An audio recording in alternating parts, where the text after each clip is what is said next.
There we go. We are up. Let's see how many frames we dropped tonight. No cussing for at least 60 seconds. I feel like even we can pull that off. Maybe we should try a whole episode. Dude, there's no way. Does it count if you edit them? I don't know. That would take forever, but... Of course, I don't know if I believe anything anybody says about what to do on these episodes.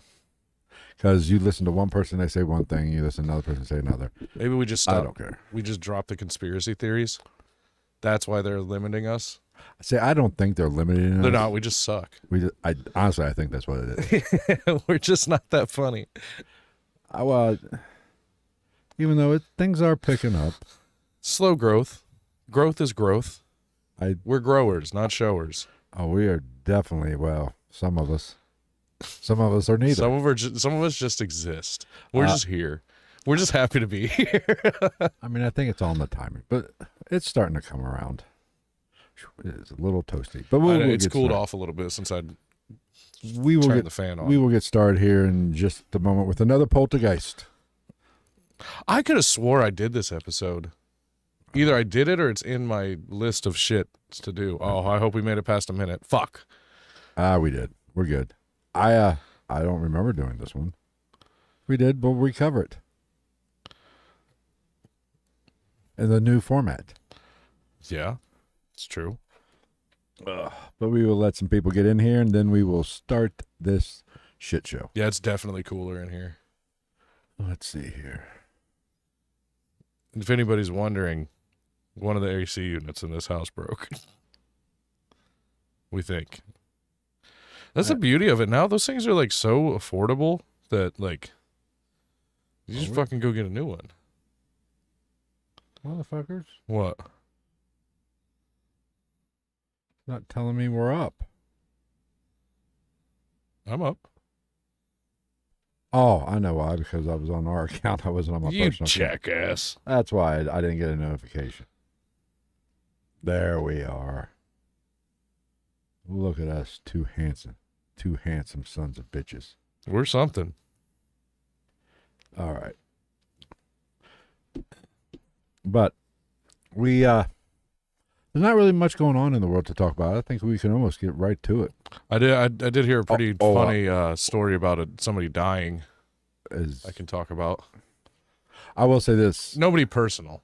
The thumbnail for this, I had a nightmare for the thumbnail for this. Really? Yes. Why? Because I was just seeing what ChatGPT would do for me, and it came up with a great prompt. So ChatGPA. So I said, go ahead and make that bitch for me. Or I went to my other place, my other site that does them for me sometimes off a prompt, and it wouldn't do it because of community guidelines. Oh, fuck off. So I said, okay, since ChatGPT created the prompt, I said, why don't you just go ahead and do that? Great. Same freaking thing. For this? Well, this is what I ended up. Did you the one? Yeah, I saw it. Yeah, that's what I ended up with. That's just crazy. I had to go. Well, here's the thing, because the original one had a younger person in it, and this, for anybody that's not familiar with the story, this does get a little violent, according to this. Hell yeah. And I know this story actually. Okay. Not like the gory details, but I do actually know this story. But it's in my list of shit that I was possibly going to cover. But so it had a young female in the thumbnail and the spirit, you might say, and it was representing a little bit of the violent nature of this, and it wouldn't do it. So I told ChatGPT, I said, do me a favor. Well, let's tone it down a little bit. 3 fucking attempts, and it kept just fucking naked girls. And no, it was heroin needles. No, it was just a little bit of the violence of it, essentially. But finally, I got to the point with ChatGPT. I said, "Listen, they're your community guidelines. Will you make a prompt that is suitable for your community guidelines?" Suck a fat bag of dicks. And it said, "Sure." Did it? Sure. Did it fucking again? So I took the exact same prompt, put in another thing, and hence what we came up with. I mean, they're cool enough. Fuck it. It's simple. It'll get dumb people to click on it. They'll be like, shape. I was like, they're your community guidelines. You should be. Yeah. How do you not like take a prompt and then like adjust it to your own fucking guidelines. And we did it. We adjusted it 3 times, and it still kept saying, "Oh no." I was like, I said, "You guys suck." ChatGPT's for hoes. Money, cars, clothes. We do got I saw something on about the Annabelle and Matt Rife. We can talk. We can talk a little bit about. Oh, are we gonna? Should we hit it? It says we have 3. I mean, like we're pretty much peaked. Like, that's a solid turn up for us. Unless all 3 people that are watching send this to like 3 people that they think would enjoy it. That would be what? 9. 9 plus 3, 12 total with the 3 original. Yeah. Yeah. Yeah. That's actually a good stream for us. That is. You know what's that? We used to get that easy. Yeah, I remember breaking into double digits regularly. I mean, I think we did it. We did it on the. We did 40 it and 50 and shit. When? I think there for a while we were getting 40 and 50 on some of them. Like in chat? No, viewers at a time. It would peak. It peaked. Maybe I don't know. No, I mean, fuck. I think we even broke into double digits that time we did like a 4-hour stream and drank like a case of beer and a half a bottle of liquor. Yeah. Remember we were talking? I mean, fuck. We talked to that guy from Chile about Oreos and Reese's cups. Yeah. Talked about. Was that the one where we talked about raccoons and No, was that raccoons and butt plugs? No, I don't think so. Was that the little spermaid? Maybe. Still one of the highlights of naming an episode for both of us. Yeah, I mean it was 4 hours because it was Gonzo keep going. And we were just kept drinking. Drunk enough that we did. We just kept drinking. We almost smoked in the house that night. Yes. But we didn't. We took a break and smoked a cigarette with the live stream up and then came back and kept talking. Oh, yeah. But we got something about Rife to talk about. Of course, I don't know how much bullshit it is. Oh, no. My thing's something I heard recently about a PDF file from Russia. Are we allowed to say that yet? Pedophile? I doubt it. How can they shut us down? This video is going to get 60 views. Like, fuck them. Maybe we'll get the shock factor. Ooh, we should start putting our shit on Rumble. Well, I've thought about it. That and Twitch. I thought Twitch, we might be outside the guidelines on a lot of shit. That's true. Fuck them. What are you gonna do? Kick us off? Big fucking deal. But because I thought about, because I got that. There's that one thing that I started to do where you could stream on multiple platforms at once. Yeah. Just off what we use here, but it'll. But I still want to do that one episode that like would almost guaranteed need to be behind a paywall anyway. Which one? I've told you about it before. It's a World War II thing. The Japanese. Yeah, it's rough.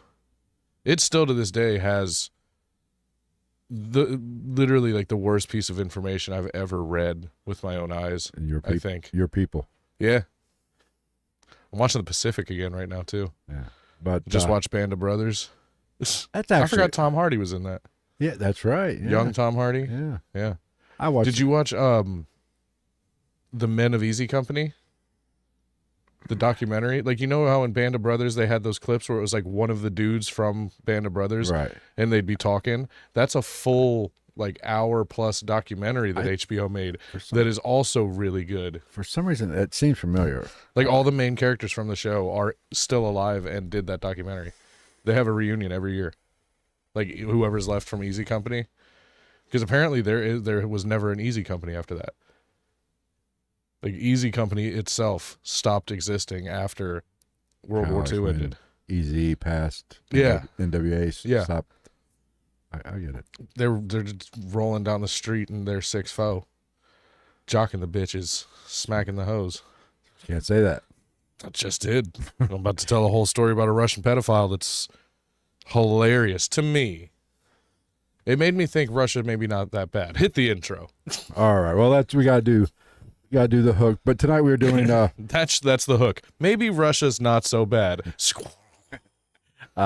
We're going back to, like I said earlier, Poltergeist. So imagine your home turning against you, Travis. It does. Our house sucks. Yes, and it's not even haunted. When the walls drip with strange liquids. We've heard this before. Very similar. Unseen hands drag you across the floor. A hooded figure waits at the foot of your bed. In Pontefract, England, one family lived this nightmare. For years they lived it. This just wasn't a week or two. This was a decade in the making. They called it the Black Monk, Britain's most violent haunting. Tonight we'll uncover the truth behind the terror and see if the legend hides something even darker than just ghosts.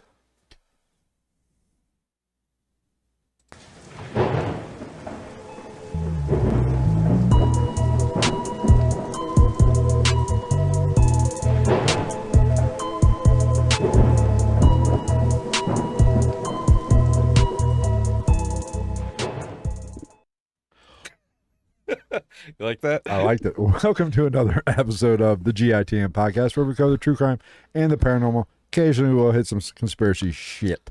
But tonight we're doing Poltergeist, we're doing hauntings, we're doing ghosts with a horrific, horrifying, scary, other adjectives that I don't know because I'm not smart. Poltergeist. Maleficent. Is that actually a word or is that just a name? That's just a name. I think it's just a name. I don't know. But that's what we're covering tonight. We'll get to like it. Maliciously magnificent.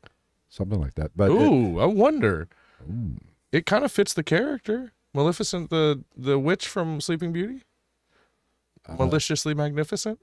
Maybe. Because, I mean, who was that? Was that Charlize Theron that played her? Or Angelina Jolie? I think. I never watched it. Well, the one with, what's her name from Twilight was Charlize Theron. Anything Charlize Theron, I don't give a fuck who you are. Charlize Theron's hot. No matter, and she just keeps getting hotter the older she gets. Yeah, I have to say, I don't disagree with that. We've had this conversation. She's scientifically attractive.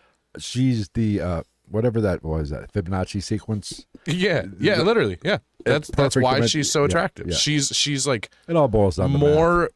Her face is more symmetrical than a human being's face naturally should be. Looks boils down to math. That's why you and I are both senior refresher math. That all the math was all not the my stoners high failed. point. It depends on what it was. But Depends. I did good in some math. I did well in like geometry. I was really good in geometry.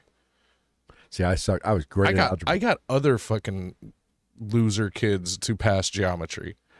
They thought they were copying my homework. The motherfuckers ended up getting A's by the end of the fucking. They did. I was great at algebra, but sucked a big fat one at geometry. I was good in algebra until it came to ellipses. I think we've talked about this. You know, the curved line thing. Yeah. Mine were always backwards. Like I even stayed as a fuck up. I even stayed after school with the teacher, and he was like, and I'm like, cool, you're a teacher. What the fuck? But for those of you new to the podcast, we suck. I like to shoot the shit a little bit, but we will get into this UK haunting, probably one of the most notorious hauntings out of the UK, which has a rich history of hauntings. Yeah, because I mean, if you just think about the history of that land, it's pretty fucked. Right. Like, because the Scottish were like basically, I mean, they're for a while Scottish, and I don't know about Irish, but the Scottish were like very much almost like the barbarians of that island. And then like you name it, it was fucking. At least you name it from Europe, it was populated by it. Yeah, the Germanics, fucking Vikings. Vikings owned half of that shit for how long? Fighting back and forth and all the old kings with their gay little outfits. I decree unto thee that thou shalt not doth do this shit in mine land. And they're like, fuck you. That's pretty much, you just got a full rundown of how every Viking interaction went. Thus doth doth thou, heath doth muthen raffen. Because if you didn't know, they didn't actually speak English as we know it today back then. Are you serious? Yeah. Oh, I didn't know that. A lot of people don't know that. I did not know that. Oh, yeah. No, there's a different language in England. Really? Yeah. Why'd they make the like switch? Long enough ago, I believe. Oh, it was like, it was just like Irish people spoke Gaelic. Makes sense, I guess. That's what you call a gay popsicle. Oh, so you want to hear why Russia might not be so bad? Why might Russia? I feel like this is a joke. No, this I believe this actually happened. Don't quote me on it. I will. I could be wrong. But so it's there was a pedophile in Russia, and he got the father of the girl that he was pedophiling. I don't think that's a. I don't know exactly. How can you make that a verb? I don't know if it was a diddle or if there's wieners involved. I don't know exactly the situation. These are the questions. These are the answers. The questions we need underage to know. girl with which he was engaging in pedophilia. There you go. Okay. Keep it clinical, Travis. The word. Can I have the origin of the word? Can you use it in a sentence? There you go. You happy now? So the dad of the girl allegedly killed this man for what he did. Fair enough. I don't have kids, but I can't say I blame him. I feel like that's a natural reaction for a parent to have to something like that. High five him. Yeah. So this obviously goes to court. I don't see why. Well, so this goes to court in Russia, and he got fully acquitted entirely, and the judiciary system of the country of Russia ruled it a suicide and said that this pedophile stabbed himself 38 times and dug his own grave. Fuck yeah, that's score one, Russia. I'll give Russia that one, man. I saw that. I was like, I didn't research it at all, but I hope to fuck it's true, because, do unto others, whatever, have your own belief system. If people want to kill other people, I think that subsect of people, especially if you're the parent of a kid involved, I think is the most understandable. We here at the GITM podcast do not condone violence. Unless it's against pedophiles. Unless it's against those who hurt children. Realistically, he probably got off better by getting murdered by the dad than he would have if he would have gone to prison. But you get it bad in American prison. Imagine what happens if you go to like a serious Russian prison. Have you ever seen the Black Dolphin? Dude, watch a documentary about the Black Dolphin prison in Russia. Holy shit. A little rough. I'm pretty sure it's on an island. First off, it's Russian Alcatraz. And then like they've got like fucking armed guards you're not allowed to look up until they like tell you to. Like you have to like be bent over at the fucking waist to go anywhere. I would fit in very well there. outside yes. of your home cell. Away from home. There's like 2 solid doors, I think, before you even, or there's like cage door, solid door, then your cell door. Like there's fucking electric fences, I believe, armed guards. They've got like a roaming patrol of Tibetan Mastiffs. Ooh. They have a roaming patrol of those that just like are rough and gnarly and fucking mean, and they're just like between 2 fences. Those like I don't even know if they have human interaction once they put them in the fence. I hope the Tibetan Mastiffs, they basically look like a lion from a distance. Yeah, it's the most, that breed actually, one of them was the most expensive dog ever sold. But I hope, being a Mastiff owner myself, he's a bitch compared to one of those things. I hope he's just the moron of he's definitely a little broken wristed. Is that politically correct? I don't know. Is that better? Probably not. Is that better than saying retarded? Probably. Is that better than going, he's kind of dirt? He likes grilled cheese at night. I swear. I caught him the other day licking the freaking window. That doesn't surprise me. To the screen door. I said, yeah. I've seen him do that too. Yeah. I see it. No, it's funny because I've talked about that dog and like people are like, that's not nice. I'm like, no, he's like actually mentally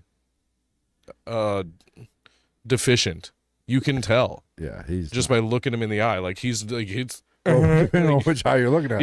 Yeah, you can't look that's at the first one. You gotta look at the left right when he's checking out something over here. Like if he barks at you, you can't tell if he's mad at you or the fucking window unit.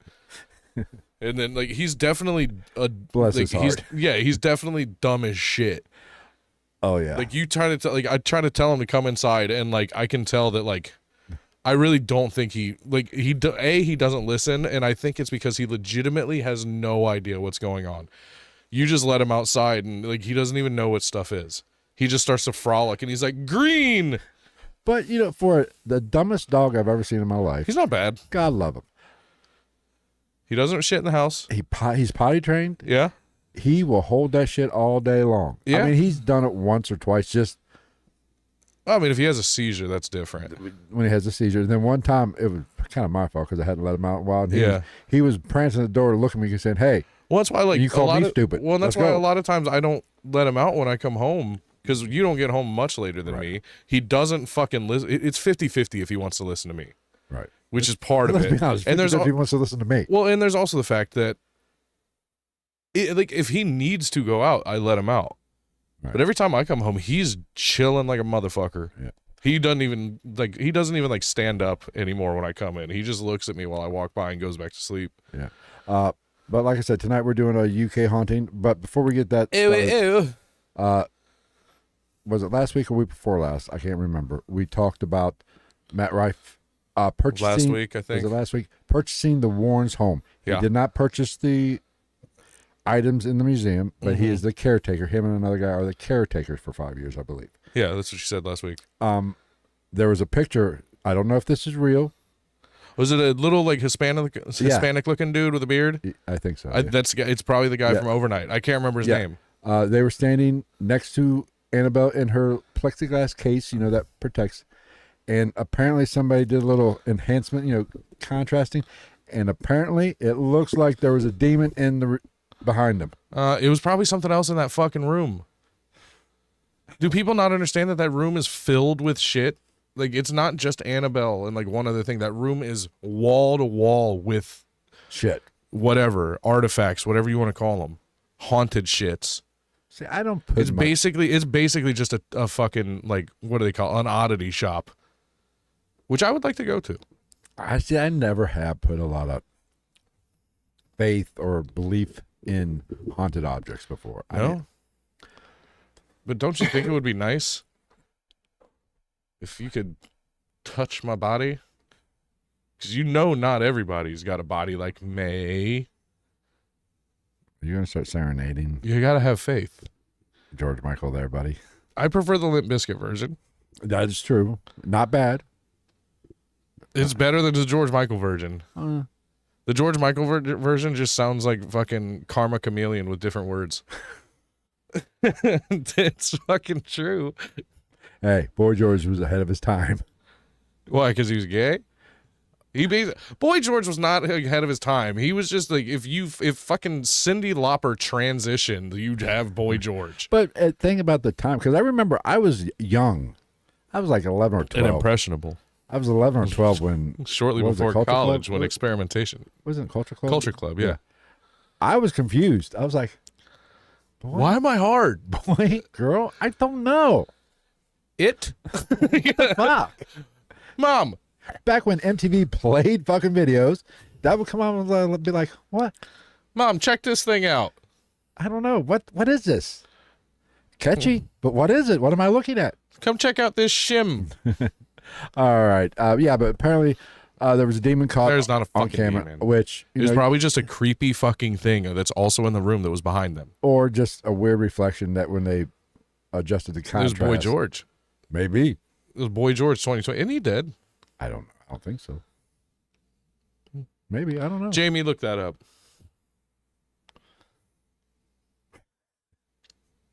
Jamie's not answering. You gonna ask Siri? Hey, Siri. Is Boy George dead? Mine turned on. Boy George is not dead. Thank you. Well, now you know. So do you say thank you to Siri? No, I say fuck off. I say thank you.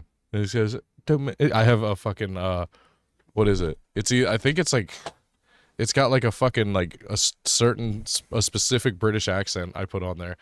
So it's like, don't mention it. All right. It literally does. It's like, what are you trying to find on the internet? That's what my Siri sounds like. It's great. Fuck out of me. It's great. That's why you got to get Waze too. Stop using Apple Maps. Waze, you can change the voice. You can have like a fucking 70s like soul station DJ. It'll be like police reported ahead. Maybe they're trying to get tickets to the disco too. Like hang a left up here in a quarter mile. It's great. I've always said I'll look into that. They need to have celebrity voices. They need to have Arnold Schwarzenegger would be the first one. Take a left. You missed a left. Make a U-turn in 1.1 miles. Mike Tyson would be great. Yeah. I feel like there's not a lot of directions that. Christopher Walken would be good.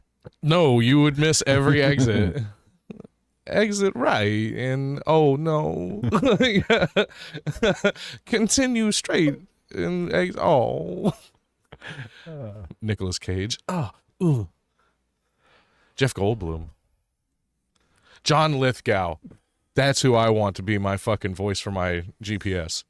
Why? Like John Lithgow, not like just normal talk, like Lord Farquaad John Lithgow. Okay. Yeah. Okay. Or Shrek. Shrek would be cool too. Boomhauer. You'd never get anywhere. Or Bob Dylan. 0.5 miles. I guess we can talk about one thing. Well, we talked about it at the bar the other night. Mariah Carey. Every time you get an instruction, it's just an ear-splitting screech. Well, that YouTube channel we were talking about that, goes over critiques, talks about singing. Mm-hmm. The charismatic voice. Yes. Yeah. I'm fascinated. Love her. I love her. Is it weird that I'm strangely turned on when she gets all excited? I mean, she's different strokes, whatever works for you, boss. She's kind of hot in a dorky way. Oh, yeah. I'm like, yeah. Huh. Yeah. I did not, I'll give you that. I was like, I did not see this coming. Yeah. She makes weird music, too. Well, she definitely has watched Lord of the Rings multiple times. It's opera. Yeah, operatic. But I'm fascinated, especially when and she does some cool stuff. Bands. Oh, dude, that's why I watch them. I don't give a fuck when they're like, "We're gonna review Alan Jackson's Chattahoochee." I don't give a fuck about that. I want some chick like her that has. Is clearly kind of a dork and is classically trained and is like, today, after I have my tea to lozenge my vocal cords before I record this video, we're going to listen to Nothing Is Coming for Any of Us by Whitechapel. That's actually a name of a song, and I stand by the fact I just heard it. It is the best name for a metal song ever made. Nothing is coming for any of us. I found her via when Ozzy died. Yeah, because she's done a handful of Ozzy shits. And what was it like? I think I told you this about Sounds of Silence was her biggest one, probably. Yeah. And I'm fascinated by it. She's got a whole playlist of Slipknot songs. I found it when Ozzy died because I said, I'm going to cuz Mr. Crowley. Mr. Crowley. And I think I told you this at the bar when we were talking about it. It went from Ozzy to basically it was the next 30 minutes just talking about Randy Rhoads. Yeah. I swear at one point during the solo when she played it back, she had an orgasm. Well, I think that's what part of what makes her good too is like she breaks down the whole song. Right. Oh. Because I just watched somebody do I watched two African American singers that I don't remember if they were gospel. I think they were gospel singers reacting to Haley Williams and Paramore. Mm-hmm. And they're like, oh! I'm like, yeah. Haley Williams is a fucking really good singer. Talented as all fuck. Yeah, and I don't give a fuck when anybody says. Wasn't she signed at 14 or 15 or something? I don't know. Did you ever see her tits? No, I have not. Yeah, they leaked. Huh. They're very pale. Sorry, Haley Williams. You shouldn't have let it happen. I'll have to check that out. I'm sure I can. I was like, I was young when it happened, younger, and I was like, no way. But alt girl boobies. But and she is brilliant at critiquing, but not degrading. Yeah, like Korn, for instance. I watched her do "Freak on the Leash." And she broke it down to where. Fuck you. I like a couple Paramore songs. They just make me want to dance. Like it's catchy. It's catchy. I don't mind. Like what is it? Ain't It Fun? I think is the name of that. That is the catchiest song. Dude, that shit comes on at work and I'm like fucking flipping burgers like I don't even know all the words, but it just But the lead, I don't know what the lead singer of Korn's name is. Jonathan Davis. Yeah, she was kind of critiquing him, but she did it in a way. He's weird because he's not the traditional. He's not traditionally a great singer, but what he does is great. Is basically, if I had to paraphrase, you wouldn't say he's not class. I believe it. She basically explained he's not classically what you would think, but Yeah, she like because I what he love does, Korn. and he's not trying to be great. No, like, and you can and tell that that works even in their perfectly. show. Such a bottom thing to say. I don't mind Paramore. I like Paramore. I mean, I watched one of their concerts back when I had DirecTV. He won't be saying that when he's sucking upon me. Yes. But no, there is a couple Paramore songs that like are- just like make me want to move my shoulders. But there's a lot of shit like that. Right. There's a fucking oh, excuse me, I gagged on ghost cock. Like there's all kinds of shit like that. It's just like, now I will say I liked Maroon 5's first like big album. I forget what it's called, but it had like "This Love Has Taken Its Catchy Toll." as fuck. That song, not really like my favorite song. There's But- better songs on there, but like even like Maroon 5, like fucking Payphone. I don't know the fucking words, but like if it comes on when I'm sitting at the bar, I'm probably gonna sit there and be like, or like Call Me Maybe. You see, that's what I'm saying. I'm not But- traditionally a fan of like alt rock, pop rock, all that shit, but like there's always a handful of songs that like Well, I can't help but be like, I think you're like me. You're eclectic with your musical. oh, dude, you should see if I turn on my super mix. See, It's I'm not a big outsta- fan of like Korn. I'm not a big fan. I'm not I a big love fan of Korn. Slipknot. I love Slipknot. I know, but I can See, that's weird, but you like Limp Bizkit. I can respect it for what it is. I just think it's funny because like I know you like Limp Bizkit, but like you don't really fuck with Korn or Slipknot. What about I like Freaking Unleashed? I love Freaking Unleashed, but what about like if trying to think see, I'm just pulling bands that you probably don't really Here's like. the Mudvayne. well, here's the thing. The only thing I'm picky about music, I want to be able to hear the words because I need to. That is part of the connection with the song. Yeah. It's just not rhythm and music. It's the rhythm, the music, and also Yeah. the meaning behind the words. Oh, because I have to make that argument with people because I listen to a lot of like screaming metal, Right. and they're like, I'm like, like you can understand them, See, especially like you get what it is a lot of the times you get used to a vocalist, and you get used to how that vocalist vocalizes.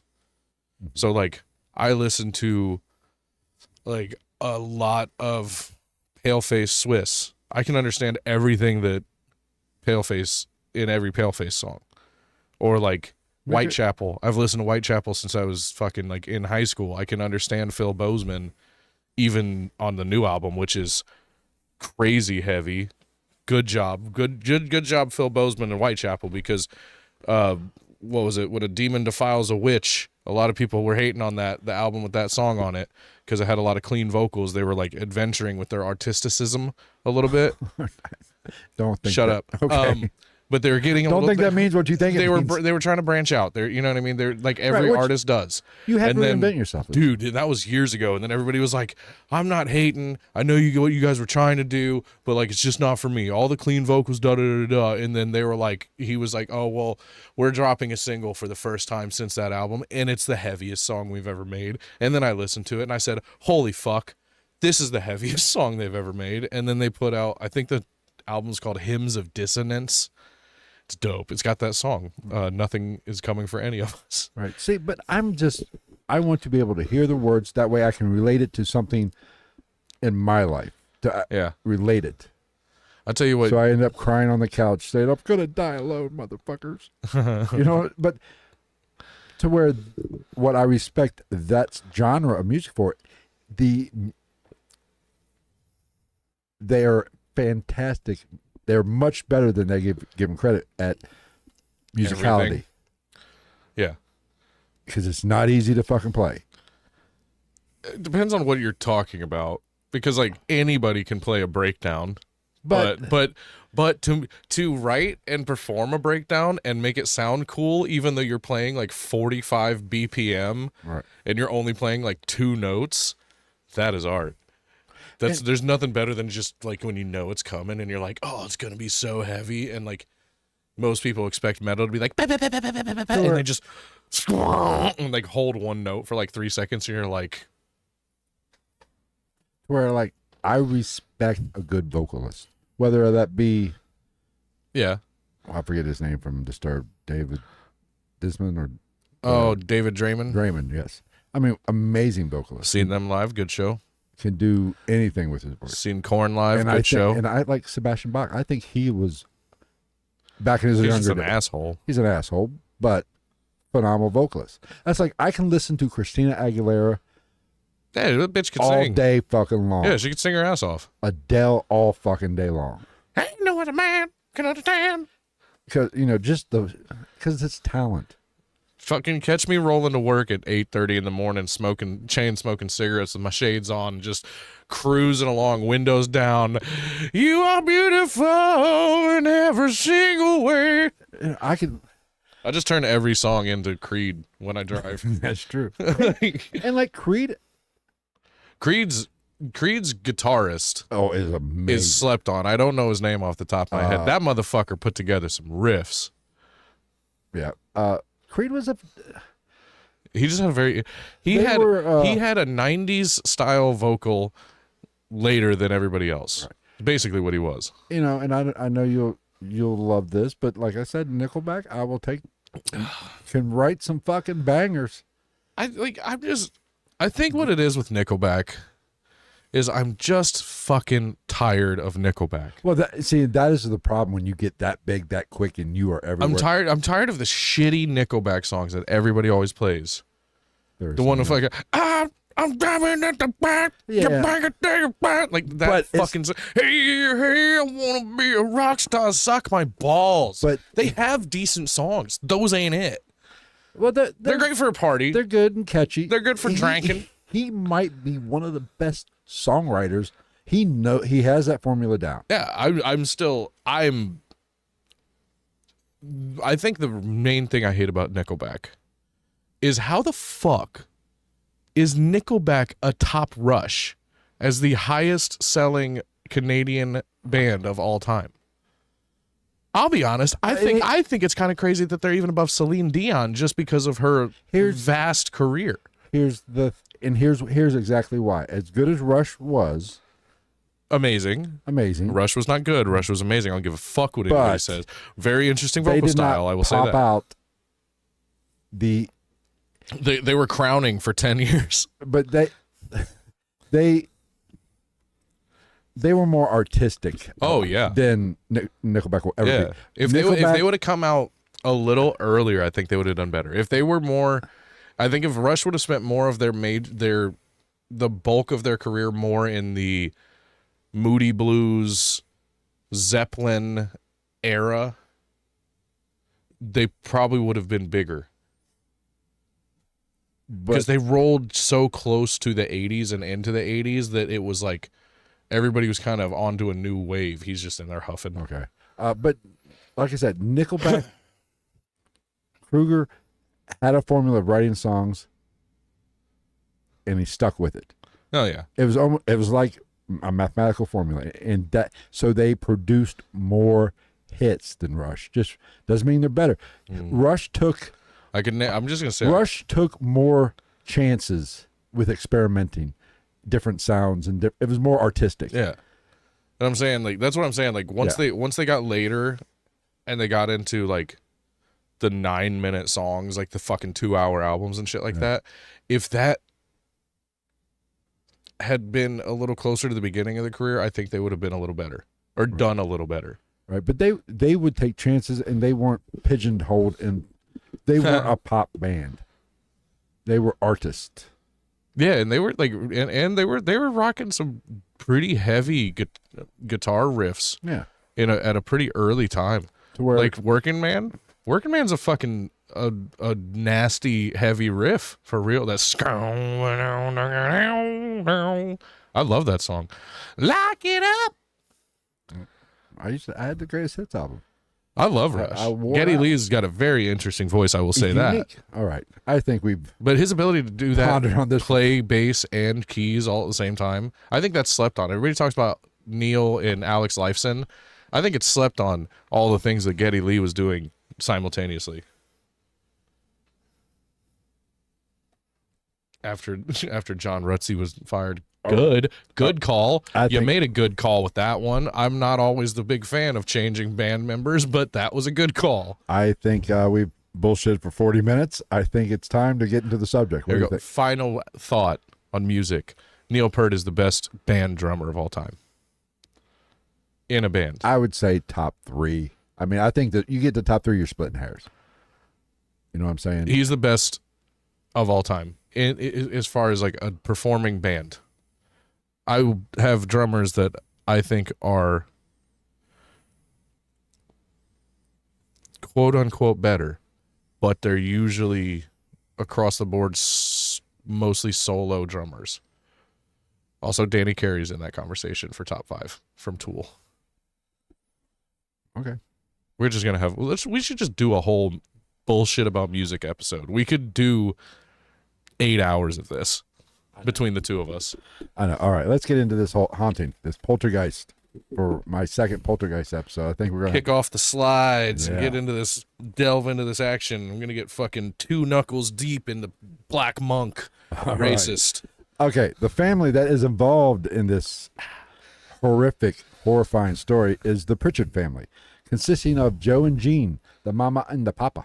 Please tell me they're related to Jerry. No. Oh, is that Jerry Pritchett? Pritchard? Is it Pritchett? Pritchard? I think it's Pritchard. No, I was talking about the power lifter. Slash strongman. I don't know. The American that could probably definitely pull the record. I don't know. That I do not Thor pulled the record. Did you see it? Yeah. Okay. And I saw more officially. I saw what's his name, Ost and Robert Ost or what? Oberst and Shaw giving Eddie Hall shit. How's it feel to be a decade and be number 3 on the list?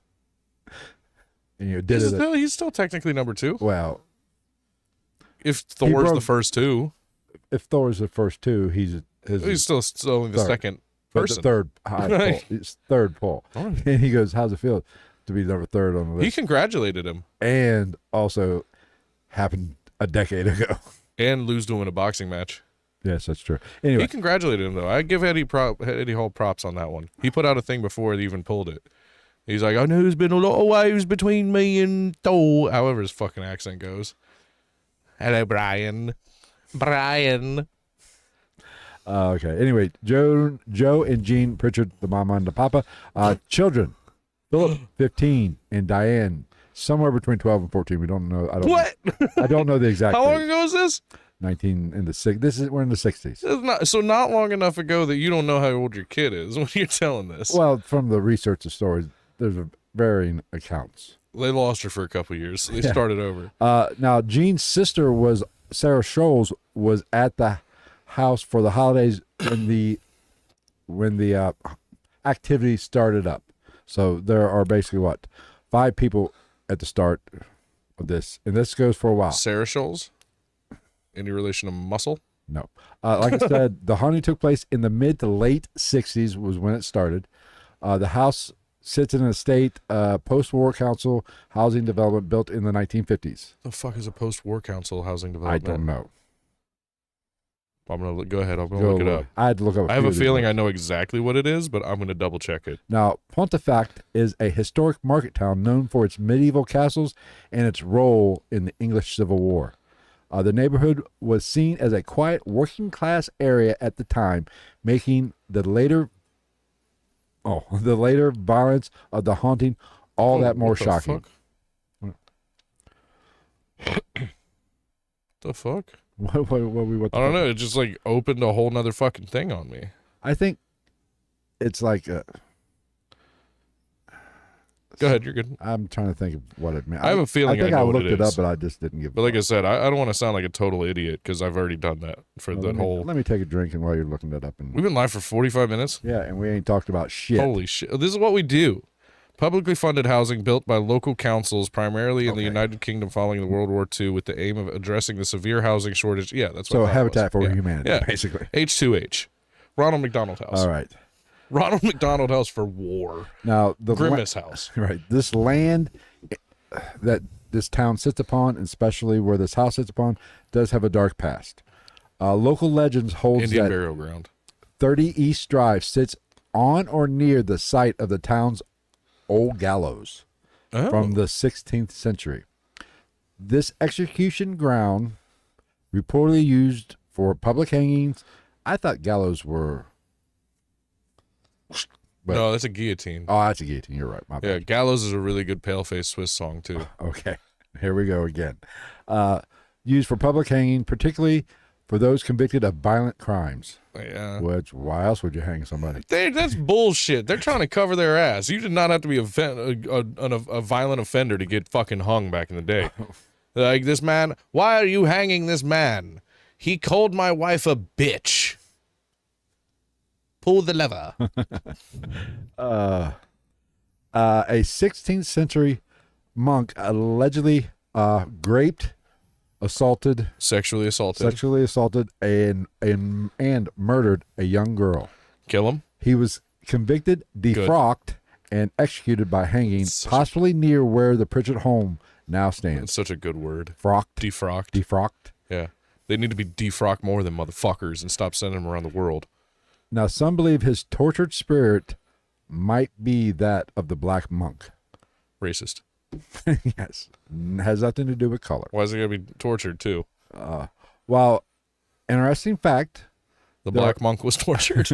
there are no official court records have ever been found about this monk.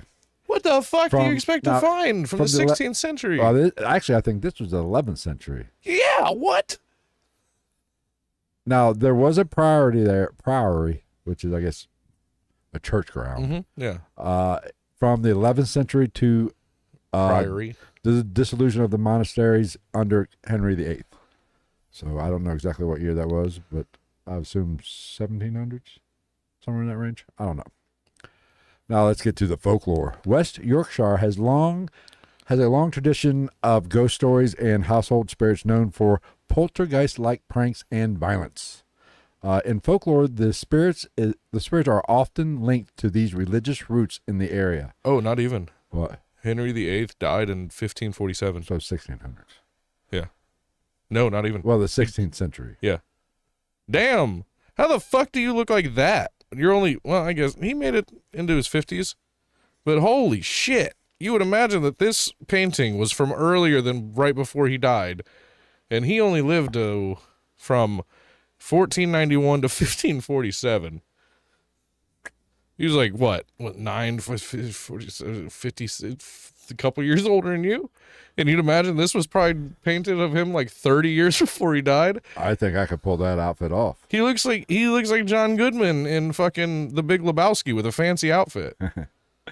But due to the religious roots of this area, this is part of the reason why they came up, Excuse me. or why the term or the name Black Monk was given to this entity. And I kind of go into a little bit more here in a little bit. The Black Monk case emerged in the mid-60s and went all the way, well, it goes on for a while. I'll kind of cover that later on. The wave of poltergeist interest in Britain, fueled by cases like I should say, a better way to say it, this was at the time when poltergeists were hot. This is mid-70s. The Enfield poltergeist was 77. So Yeah. poltergeists were in vogue at the time in the mid-70s in Britain. Vogue. Catholic Because Poltergeist came out. in the 80s, 81. Yeah, but not late in the 81, 80s. 82. Yeah, so, yeah. I think somewhere in that range. They were chic. Yes, chic is a better word. The Black Monk, where was it? Oh, Catholic and Protestant tensions in Pontefract earlier centuries could have also helped the monks' legends persist. So basically, there was feuding between the Catholics and the Protestants, and it kind of kept this story of this horrific monk who did these horrific things Oh yeah, because in the forefront. good. If Which, it's as true, it should. fuck them. That's what should have happened. They should have fucked them before they hung them. Now, the Protestants often vilified the monks of the time, so That still happens. there is, I guess, a possibility that this folklore could be a little bit, I don't want to say, or maybe exaggerated to a certain extent. Almost like propagandized Right. rhetoric, even. Yeah, I mean, that's very possible. You got to dig through some big black tape. Yes. Now, I think it is important. You have to understand the time period and the cultural backdrop of Britain at this time. Rough. A lot of people don't know. Yeah. Britain was in the midst of a cultural shift at this time in the mid-70s or early to mid-70s. Rapid urban development and new housing estates were being built over older historical significant land, hence this particular area. Yeah, this is like the birth of like the good skinheads. Right. Spiritualism and Said interest no one. and the interest in the paranormal were kind of experiencing a revival with TV shows, books, and newspapers covering psychic phenomenon. So it was kind of like in the 70s, it was kind of like The beginnings of what bred that one bitch. What's her name? Brown. I think she's dead now. She told that lady like her fucking daughter was dead. Oh, and yeah. drowned and But, shit. you know, you got to remember after World War II, there was a uptake in spiritualism. You know, people expect like the Ouija board. You know, they wanted to Not in connect, Germany. wanted to connect with their deceased Yeah, because there was a loved ones lot who of passed them. in the war. Yeah. Now, Well, and also you don't have like you have a 5 to 10 year period where there's also just economically and culturally less to do because everything's fucking destroyed. no, I think people sleep on how much of the major cities of Great Britain got absolutely fucking leveled. but I think every 20, 30 years, you know, the paranormal kind of pops its It's just like anything else. ghostly head up and Yeah, it's just comes like out of everything closet else. a little It's just like fashion. because in the 70s, you know, it kind of 40s it poked out, 70s it poked out, You get a little chub every 20 or 30 years. and then in the 2000s it really blossomed, yeah. and then The it 20, kind like the 2010s 10s. it kind of fizzled out a Well, I little. was gonna say even in the aughts through like up to the 20s ish, it was really hot. Well, I would say from the aughts to 13, 14 was really hot, and then it's kind of taken a little bit of a downhill. But I feel it seems like now it's kind of Well, it kind of goes with the popping a boner again. It's pretty like I feel like it's one of those things you can kind of follow with cultural and technological ebbs and flows.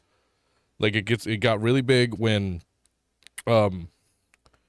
traveling shows and shit like that through the course of the up and down of that, and then you introduce TV. It gets really big when TV's like no longer in its infancy, then it dies down a little bit, and then when you get into this massive expansion of channels on satellite, it explodes again with Ghost Adventures and Ghost Hunters and fucking Paranormal State and Ghost Brothers. We're about to pop the trunk on these ghosts. Now, during the late 50s and early 60s, there was a rise in film and TV I literature just did that right in the microphone. that was referred to as kitchen sink realism. I had to look this up. I've never heard of this. No. That basically what this is, it portrayed working class life as unvarnished or often in gritty ways. Stories centered on ordinary people, often living in cramped council flats in industrial towns with blue-collar jobs and limited prospects. So the poor and destitute. Subliminal propaganda. Right. And this was kind of, the kitchen sink realism was kind of, I thought you said porn destitute for a second. I was like, I don't think that was that big of a fucking industry But- back then. I think they were really focusing in on how hard things were post World War II in Britain. You know, so Yeah, there because was that's a the realism masses. about it. That's what the masses are dealing with, so that's what you're going to make. But the kitchen sink metaphor comes from the way everyday household Throw life. everything in there. What? You just throw everything in there. From the way everyday household life is shown in all of its messy details. So it was like reality. They were reporting in the newspapers and literature, kind of like the real world. It's kind of perfect. Kitchen sink. Right. Like, oh, you just keep throwing shit in there, and then once it starts to grow, then we got something. You know, I look at it, it's not like Facebook, because we all know those motherfuckers on Facebook.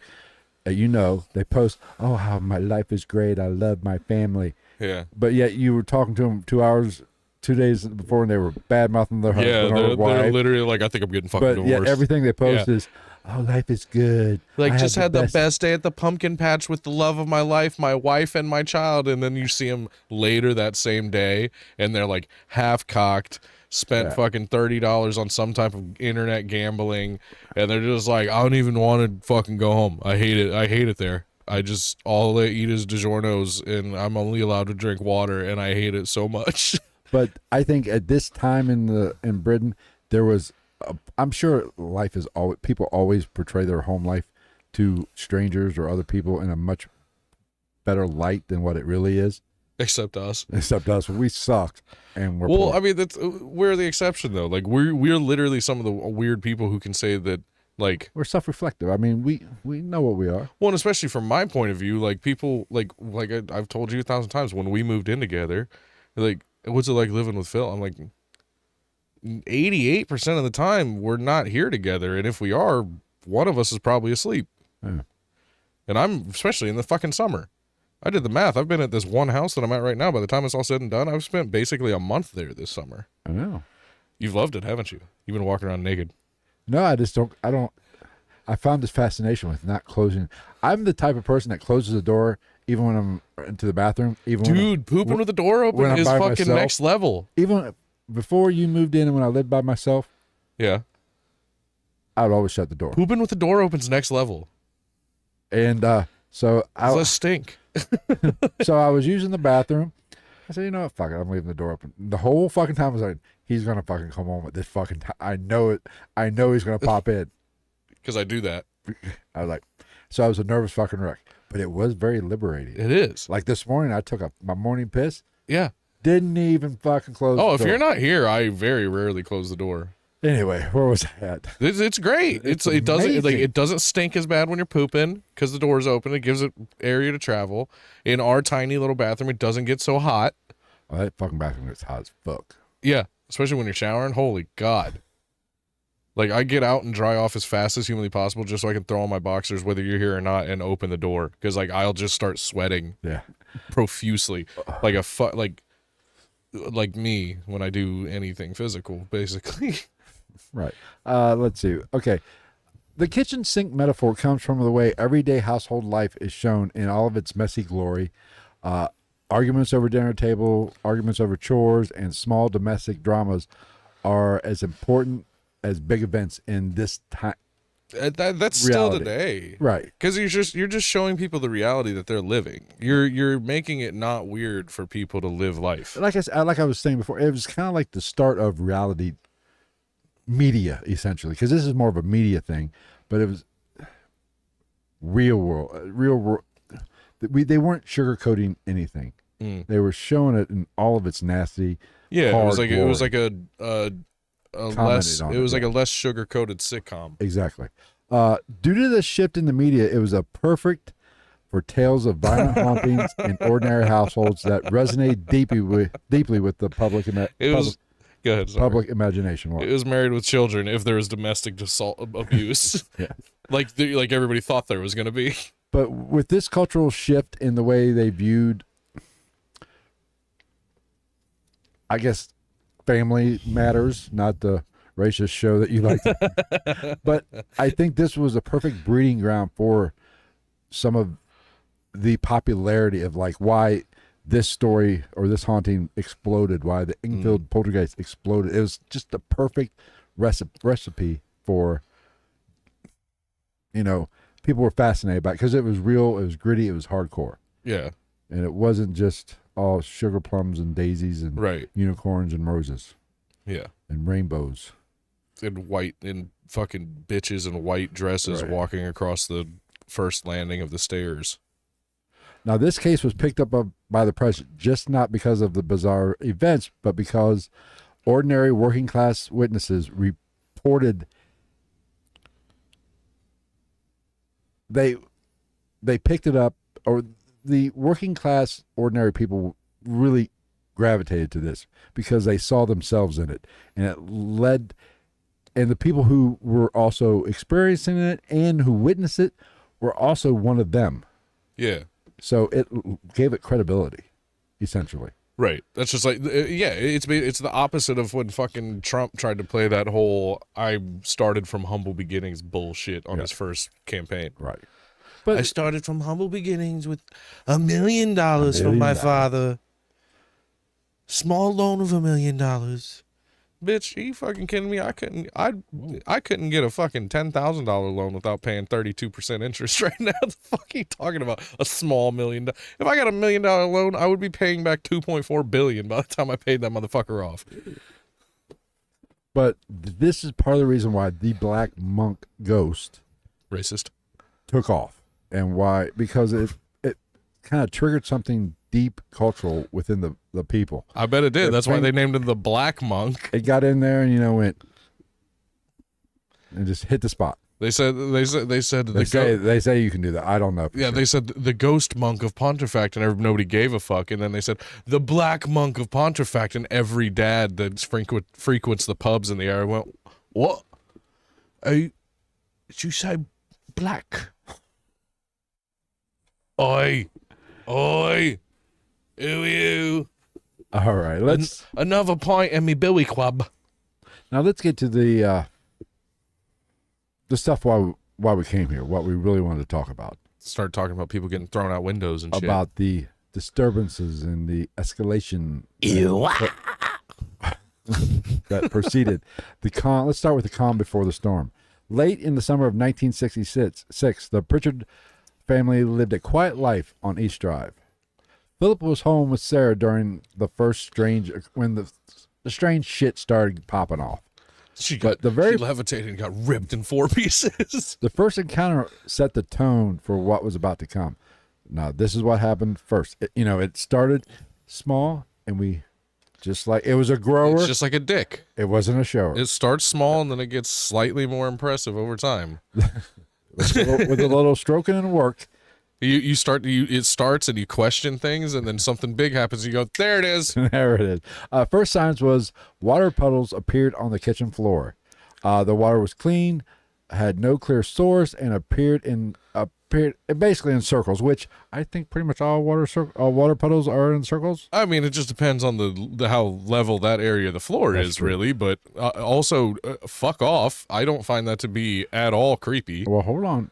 I work in a restaurant. I walk into puddles every day that have no fucking explanation.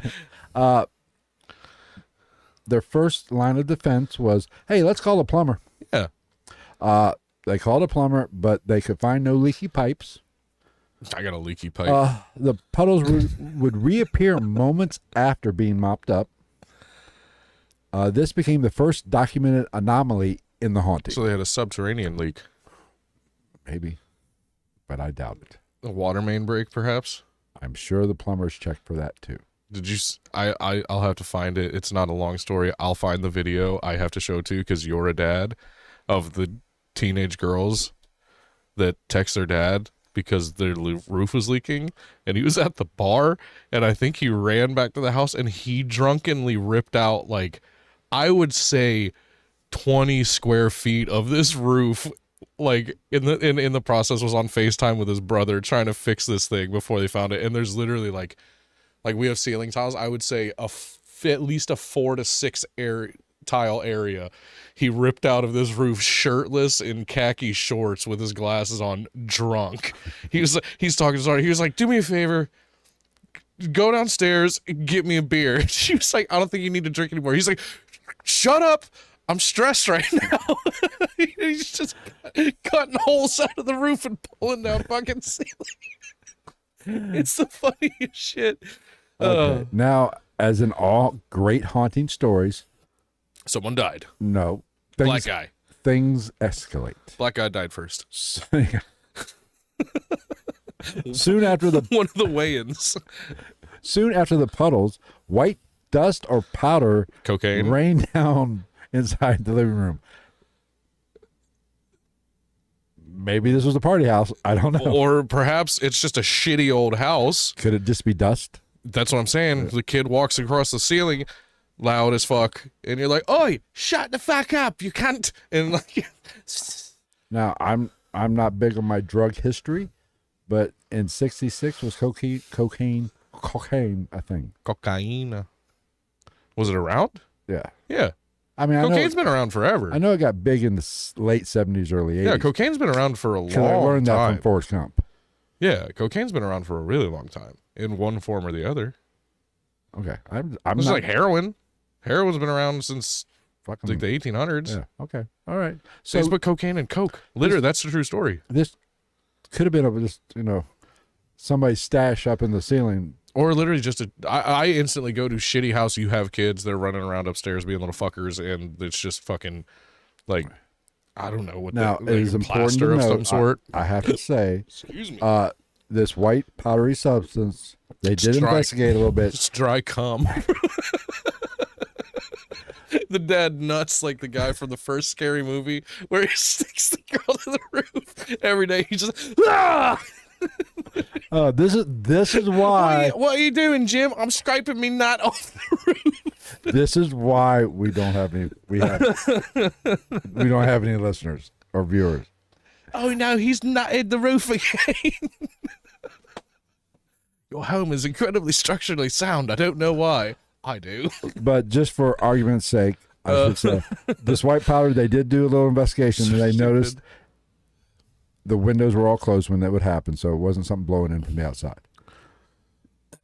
But anyway, So far, I have yet to hear anything that would ever think is. Don't worry. This is the beginning. It escalates. Lights would begin flickering, often in a rhythmic pattern, as if somebody was flicking the lights. That's not abnormal, though. Well, in a pattern, yes. I would say a pattern's a little bit different. Well, yeah. Or maybe because my mind automatically went to fluorescent lights. Fluorescent lights very much pattern. Right, but who the fuck has fluorescent lights in their Philip house? was an aspiring DJ. That's where the dust came from. Probably. That explains all of it. The lights were fucking flickering to the beat of his house music, which was knocking dust off the ceiling, and the water was from all the bitches from school getting wet when they came over to listen to him on the ones and twos. Case closed. He said, We solved it. He said, "Oh, what's an Italian's Never mind. I forgot the joke. Something about marinara. Their grandfather clock began swaying and ticking erratically, and before stopping Grandfather entirely. clock did what grandfather clocks do. This one is not like you. I will agree with you. Is not much of a proof of anything. Isn't that just when you call somebody to come, like, adjust your grandfather clock? Right. Or it just died. Did they die? Isn't that centrifugal force? Those? I don't know. I'm think sure that's mechanical things. I'm sure there's gears and stuff that could wear. And, oh yeah, that's bullshit for sure. Right. Witnesses at this point, people were starting to notice, including neighbors and even local police officers who saw some of this stuff happen that they could not explain. And the cops are just always there because they're getting called because Now, this is at the point where things get a little bit more aggressive. Cupboard doors would bang open and slam shut Now we're repeatedly. talking. Potted plants were knocked over without anyone being in the room or anywhere near. Now, I'm hoping they did check to make sure the window was fucking closed. Yeah. Do they have a cat? That I do not know if they had a pussy. I'm calling bullshit. They just lived in Pee Wee's Playhouse. At night, loud banging came from the walls, so loud it could be heard by the neighbors. Which That was the house music. very close together. These houses are probably. That was him and Darude coming up with Sandstorm. Now, originally, the family nicknamed this entity Fred, and Drop Dead Fred? it was done in a way. They named it Fred to kind To of try to like de-escalate ease, it, to make it a little bit more humorous, so it wasn't so daunting or scary. Yeah, like you're like, we have children. Let's name it Fred. I really wanted to call it Ignatius the Destroyer. Kroll, the Warrior King. Beelzebub, the father of butt fucks. Now, the violent poltergeist activity started to begin. The ghost began, or the spirit, or the entity began to target family members. Philip seemed to be the first that it focused on. Because that's the dad, right? No, Philip is the 15-year-old boy. Okay. It was you. Yes. You were British in your past life. You're part of the Witness Protection Agency, you son of a bitch. Well, I would be a little bit older than I am if this was me. I would be closer to my 70s probably. The glory days. Or at least mid to late 60s. Glory days. His bed would shake violently at night. Well, That's called jacking off. Yeah, it's called a boys will be boys. Later, attention shifted to Diane, the teenage daughter, which coincides with the common phenomenon, paranormal theory of a poltergeist, often centers on adolescent females. We've covered this ad nauseum in the past. Diane she reported feeling cold hands clutch her neck in the night. That was her brother jacking off. On one occasion, she was pulled from her bed by her ankles. It's her brother. Dragged across the room, and then dragged upstairs. Up the stairs, not down the stairs. Now, if this is like when you fall up the stairs because you missed the step. Okay, Biden. Okay, Biden. But if she was dragged up the stairs, this is interesting. If this account is real, especially if somebody else saw it, because you couldn't do that to yourself without somebody being like, you're doing that yourself. Right. You could fake. Maybe if you were like some type of physical actor, but here's the thing. I think if the spirit world and ghosts are real, or even demonic entities are real, I think their power is limited in this realm. This would take they're not just dragging British bitches upstairs. This would take an enormous amount of power and energy to you and I would pull this off. You and I would struggle to pull this off with somebody, and we're physical beings in this realm. How the fuck is something gonna like cross over and be like, gotcha, bitch? Now it isn't. But I think if this is actually 100% true, or I'm assuming somebody witnessed it as well. What? It's just the more we talk about this, I'm like, it had to be the Black Monk like doing all this fucked up shit in the 60s.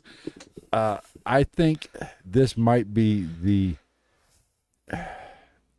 exaggerated, but if this is real, this is one of the most fascinating parts of the case, essentially. But if it's real, we just talked about, or what you're about to talk about? No, what we just talked about. Okay. The pulling up the stairs. Oh yeah, you can't fake, like you said, you can't fake it. Yeah, could you imagine how fucking stupid somebody would be? Like, oh no, someone's dragging me up the stair. Ow! I've met some good actors in my day, but nobody's that good. I'm sure there's somebody that could pull it off, but it would be like one of those, like the people that do the acting for like Gollum and shit like that, like that are like fucking circus freaks physically. Now, is it important? It's an important piece of evidence relating to this particular event. The girl, Diane, did have finger-shaped bruises around her neck after this.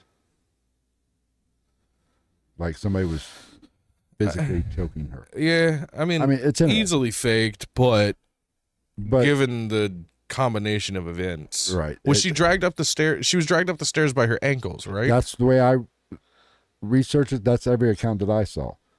But she was also, you got to remember, it started out. And did people see this? I'm assuming people saw it. Because that's very much something, you had to. I would think. It's very much something that if you try to tell somebody, they're going to be like, yeah, bullshit. Yeah, bullshit. Even if your house is haunted, they're going to be like, oh, fuck off. It knocks fucking teacups off during morning crumpets. It doesn't drag bitches. Like, it's not Mike Tyson. Like, the outright terror and violence did continue. Furniture was overturned in seconds. Dining tables flipped with food on them. Oh, no, hell no. Not with that around. Fuck that shit. You shitting me? Cabinets were hurled down the stairs. I'm assuming. Why the fuck do you have cabinets upstairs? I'm assuming maybe cabinets they're referring to like end tables type thing. Oh, or British stuff. Yeah, I'm Where assuming. they call stuff stupid shit, even though they Religious originated the items and such as crucifixes were vandalized, vandalized. crosses inverted or torn off the Oh, wall. okay. Like Which spray painted? Yeah. In one chilling episode, Jesus is gay. in one chilling episode, green foam began pouring from the water tap and filling Ew. the sink. Well, We don't know. It's interesting. I will say but that's another one of those things that I feel like could probably have an there could be explanation. a scientific reason for it. Yeah, somebody like flushed some little shit Now- that flushed fucking Alka-Seltzer down the toilet. I might jump a little ahead Somebody here. poured Pop Rocks and Pepsi down the drain. Now, we've covered Poltergeist. This sounds a lot like It's Poltergeist adjacent. but this also has a little bit of a demonic Yeah. twist Which, I mean, to the it. two are kind of fucking Well, see, you not gotta- hand in hand, but like, I think possibly here's a theory. Let's throw this out there. I'm not an I expert. think it was mimicking a poltergeist. What if like I said, just for a refresher, poltergeist is basically telekinetic energy from generally a young female prepubescent going through becoming a woman. Her emotional psyche, I guess, interacts with the atmosphere and causes things to happen. As you know, bears can smell the menstruation. What if this also opens the door to To maybe something a little bit more entity? well, because there is a It lot thins of the veil a little bit. because there is a lot of like menstrual blood, virgin blood shit in Ritual types. Yeah. Yes, I get that. But going back a long time. if you are having poltergeist activity, which is a child or a person, generally female, causing this stuff basically with their mind and energy, And then you have that causing a thinning of the veil. maybe it's like a beacon to maybe something a little darker or a ghost or spirits. It's like that, Because it's not a ghost, but it's opening up your mind to thinking that you have a ghost. right? And then, fucking Beelzebub's like, that's my bitch right there. Now, that's a good point. So there's one, two. Could it open a door One, to two, buckle your shoe, you got a fucking demon. could it open the door to where something would see it like a lighthouse or beacon and come to it, or did through the power of suggestion in the person who is causing the poltergeist activity, then it moves to more of this religious angle, like vandalizing or religious artifacts, because As in it stayed a poltergeist, but it started to evolve or in mimic its demonic or spirits, because that's what the person who is causing it is thinking it is. tulpa. Well, not really a tulpa, but more of a misunderstanding. Say Subconscious manipulation. say this was a cross. Say, who is this again? Tech 9. Tech 9 was a cross, and I'm a young girl. I have more. It would be easier for you to be the cross and that to be the young girl. Probably. But I'm interacting. I'm causing No, things. that's the Black Monk. I'm causing things. Racist. I'm causing things to happen. Yeah. I think it's a ghost. It's a true, legitimate, intelligent haunting. You just call this little black man a ghost? No, You know what a fucking This you is know a what cross. a, you know what a This is not- synonym for ghost is, don't you? this is a cross at the present time. Okay. I think it's a ghost. Yeah. My telekinetic energy is thinking it's a ghost, so that rips off the wall, because that's what I think a ghost would do. Yeah. You see what I'm, yeah. Yeah. Okay. Subconscious manipulation of what's Exactly. already Much happening better- around you. Much better way of saying it. So those are two options. Now, I do think if the girl was the cause of the poltergeist activity, Kill that bitch. the She's a witch. dragging her up the stairs Right. is kind Especially I would like to know if there's more clarification, because the by the ankles thing, really weird. If it's not by the ankles, much easier to pull Pull off. true. I mean, it's if by, Linda like, if the Linda hair- Blair could crab walk down those stairs and up the wall, That is still because freaky. that is not CGI. Everybody knows that. She's just that talented. But and I don't know this for sure. She's got Popeye forearms. She's just gripped into the wall like a spider. And maybe this is my fault for not researching this a little bit. But you would think, if somebody knows, leave a comment. Somebody will. The comments are On a so much poltergeist smarter than activity, us. you would think your mind is causing the female or the person's The adolescent. mind is causing this activity. Yeah. You would think, because your mind is designed to protect yourself. Mm. You know, that's why if you experience too much pain, you go into shock. Yeah. So you don't feel the pain. Your brain will cut it off at some point. It will protect you Yeah. to a certain extent. You would think if your mind is causing this, your brain is causing this activity, it would not allow itself to actually physically hurt you to that extent. You know, drag you up. I don't know. But at the same time, I think the caveat to that, or I don't know if caveat's the right word, the juxtaposition of that thought process versus having the same thought process and then throwing in the small variable of pubescence and massive hormonal imbalance. I guess you could also say, depending on the mental state of the person who might be And a little more likely to harm themselves. hormonal imbalance mixed with technically, scientifically, still undeveloped brain. Now, like the grabbing from the ankles and pulling from the bed, that could be. Listen, I've damn near fell off of bed. I have fallen off a bed. You know, waking up kind of weird and rolling the wrong way, and boom. You've never. What I did was it was high school, and I went to like fucking turn off my alarm in the morning. Yeah. And I was sleeping right on the edge of the bed. So I just went like it immediately fell off the bed, and my nightstand was like against the wall, and then like space my bed. So then you got like chubby me having to like fucking like break dance myself up off the ground because there's not very much space in there. I didn't want to have to call for help like a fat turtle man. It happens. Just arms and legs. Do we need to get help? Did you need a life alert? Like fucking yeah. I fell and I can't get up. Yeah. Okay. It Like happens. Donatello from the Teenage Mutant Ninja Turtles. All right, let's get back. By the late 60s, the hauntings had become relentless, occurring at all hours, sometimes multiple times a day. Diane's physical assaults became more severe. And this started when? 66. It started in 66? 66. By the late 60s. So not a long period. Well, just hold on. Shut up. Diane's physical assaults became more severe, with choking, scratches, and in one instance where she was almost thrown into her wardrobe. She putting her in, whatever it was, putting her in the closet. What? Narnia. Yeah. Chronicles of Narnia. The family began fearing for their lives, which, listen. It was Aslan coming for his royal family. However, like I said, the family began to fear for their lives. Lion just pops out like, I need your help to defeat the ice bitch. Come with me quickly.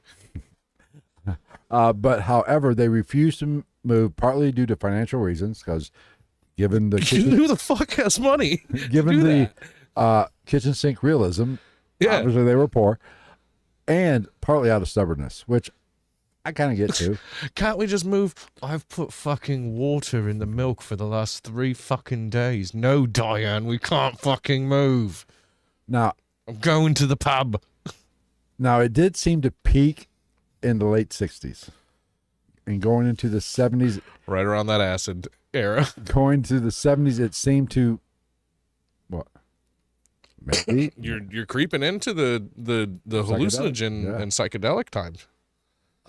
But in the 70s, it became more sporadic over the years, with periods of calm followed by a violent resurgence. So the older the pubescent girl got, the more sporadic it got. But it would get violent again, but it wasn't the continual night after night, multiple times. It would only get violent when somebody broke up with her. Now, who else saw these? Saw some of this besides just the family, friends, neighbors, and even a local bishop in the Church of England experienced the disturbance firsthand. When the bishop was present, the Bible was thrown across the room, which Of course. makes it a little bit like we talked about. Was this a girl? What's he doing? Trying to get out? Yeah. It just looks like he's huffing. Was the girl? Was something? Did the poltergeist activity invite something else in, or Did he get pissed off because of the bishop? right? Or was this the girl poltergeist thinking that's what should happen? You know, Yeah. it's chicken or the egg kind of question. Right. You know? Do you know the answer to that question? What No. came first, the chicken or the egg? No, I do not. The rooster. Even visiting police constables saw objects moving. Now, like I said earlier, I like it when cops see things. And A very astute addition to this. because they are a little bit more credible, like our last You would like, at least you our would. last episode. I think they are a little bit more credible than just Idyllically, yes. Billy Bob. Nowadays, I don't know. I literally just watched a fucking video of a cop and either his backup or his partner engaging in a firefight and shooting out the back window of his cruiser because an acorn fell on it while he was doing a stop and he thought it was a gunshot. I just wonder how. I see. Here's the thing. I don't believe any of the shit I see on the internet. Hardly anymore. There was videos. two angles of this one. Okay, now I told you earlier they named the spirit Fred. Now let's get in how things escalated. During the initial haunting, they named it Fred. Like I said, a way to make it a little less frightening. As the hauntings escalated, family members and visitors began reporting a dark, hooded figure, which this kind of hurts the poltergeist theory. Yeah, because poltergeists don't traditionally Have aberrations. Yeah. So if Or shadows even. They don't Right. even they don't have that. I don't know of any major poltergeist case that I've ever heard of having any physical representation of an actual entity. and this is part of the reason why I came up with what I talked about earlier. Did the I do think there was some poltergeist activity here, but did it invite something or or was it just something else the whole time? stir up something Yeah. in the atmosphere? It's with the history of the ground. Now, like I said, they saw a dark hooded figure, a tall silhouette dressed in a long robe, often standing at the foot of beds or in doorways. The figure's clothing resembled that of a traditional monk's robe. Yeah. Hence the Black Monk. In nomine Patria Spiritus Sancti. Now, throw in the history of the executed monk, and the Black Monk is basically a no-brainer. I mean, the press eventually began calling it the Black Monk of Pontefract. Why the black monk? My house smells like menthols. The haunting, Racist. we're about done, I think. The haunting is believed to have spanned from August of 66 to the mid-70s, with later sporadic reports continuing into modern times. See, but that's not that horribly uncommon for real. Well, in the mid-70s, there was a decline. Incidents reported becoming less violent and less frequent. Some attribute this to Diane reaching adulthood, Yeah. Her supporting frontal the lobe fully developing, all that shit. supporting the poltergeist theory. The Pritchards eventually experienced only occasional minor disturbances. Most sources say that the family moved out of the house sometime between 74 and 75. Now, local occupants still report strange happenings, though never on the same scale as what Diane and the Pritchard family had to deal with. And I don't really put shit on that because strange happenings could be so minuscule. You know what I mean? Like, it could legitimately just be odd things that are completely explainable, but because of the history of the home, you're like, oh my God, Walter, call the fucking Pope. Now, so let's kind of cover the time frame from the 80s to the present time. Later residents and paranormal investigators have claimed activity still occurs, though not at the same intensity. Most ghost hunt reports explain noises, moving objects, and shadow figures. The house now operates as a paid paranormal attraction, with visitors reporting Fred still makes his presence known. That's good. Which, See, that's my other thing. How the fuck do you land on the Black Monk of Pontefract for this when he's still around? what do you mean? So, shut the fuck up. Jesus Racist. Christ. This is why we don't have any viewers. If there was a Because fucking comments like that. if there was a ching chong bing bong China ghost, then I would make the same fucking racist joke. Well, not the same jokes, but All right. I'd be over here and be like, oh, did it eat the dog? If you haven't, I'm just ignoring you right now. If you haven't noticed, we like to cover all bases. We like to throw out the counter arguments here. Because that's where all the answers come from. The answers don't come from looking for things to be what they You are. have to look at the good with the bad, the science with the fiction, or the fiction with the science. Yeah. You have to look at it all. Now, theories. Now, the spiritual haunting, a vengeful spirit of the executed monk haunting the land, right? Poltergeist, psychokinesis, which And that's a direct connection. The executed monk. Right. Like, we're not talking like a adjacent property. We're talking physically that's the spot. that is the lore. That is the house sits upon where the gallows was. Okay. Now, how accurate is that? Probably not very. I mean, could it just be in the same general I vicinity? mean, it's the whole thing of like, does anybody know where Leonardo DiCaprio's buried in New York City? No. Because his headstone, him and Bill the Butcher's and the priest's headstones dilapidated and fell apart over the years. And they were forgotten. Now, what makes the poltergeist theory Fun? well, it started with Philip and it moved to Diane. Mm. Generally, you would think maybe it'd stick to if she was causing it. Unless he was just the first to notice it.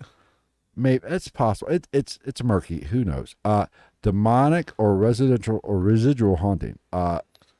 It sounds residual considering they're saying shit kept happening after they left. I mean, this could be residual. It could be intelligent, and it could be demonic, and it could be.